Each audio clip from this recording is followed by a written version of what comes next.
السلام علیکم، بول نیوز خوش آمدید۔ میں ہوں شرجیل ارشاد اور میں ہوں مہرخ شہریار۔ امریکی صدر کے ٹیرف نے عالمی اقتصادیات کا بھرکس نکال کر رکھ دیا ہے۔ آپ کو بتائیں کہ دنیا کی دیگر ممالک کی سٹاک ایکسچینج کی طرح پاکستان سٹاک ایکسچینج بھی شدید مندی کے باعث معطل ہو کر رہ گئی۔ تفصیلات جانتے ہیں اس رپورٹ میں۔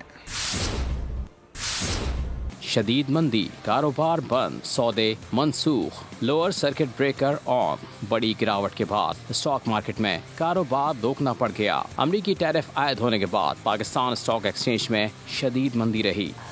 انڈیکس شدید گراوٹ کا شکار رہا، 6000 سے زائد پوائنٹس کی کمی ہوئی۔ اسٹاک مارکیٹ ماہرین کے مطابق بازار حصص درہم برہم ہو گیا، مارکیٹ کریش کر گئی۔ آج صبح کاروبار کے آغاز سے ہی مارکیٹ نے 1,17,000، 1,16,000، 1,15,000 کی سطح بھی بریک کر دی۔ مارکیٹ اپنے تمام کی سپورٹنگ لیول بریک کر چکی ہے اور مارکیٹ میں 4000 سے زائد پوائنٹ کی کمی ہم دیکھ رہے ہیں۔ اکراس دا بورڈ سیلنگ ہو رہی ہے۔ اس طرح سے ہوتا ہے جب انٹرنیشنلی ایک ٹریڈ وار سچویشن چل رہی ہے، پھر ایک ریسیشن کے فیئرز چل رہے ہیں، تو مارکیٹ کبھی اسے محفوظ نہیں رہ سکتی تھی۔ یہی وجہ ہے کہ آپ مارکیٹ میں سیلنگ دیکھ رہے ہیں۔ بازار حصص میں کاروبار کے آغاز سے ہی شدید مندی کا رجحان تھا۔ ابتدا میں KSE 100 انڈیکس 3331 پوائنٹ سے کم ہو کر انڈیکس 1,15,460 پوائنٹس کی سطح پر آیا۔ شدید مندی کے نتیجے میں سرکٹ بریکر آن ہو گیا۔ اسٹاک ایکسچینج میں ٹریڈنگ 40 منٹ تک معطل کر دی گئی۔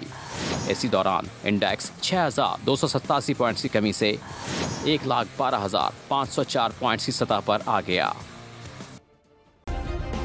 سبسکرائب کریں اور بیل دبائیں تاکہ کوئی خبر رہ نہ جائے۔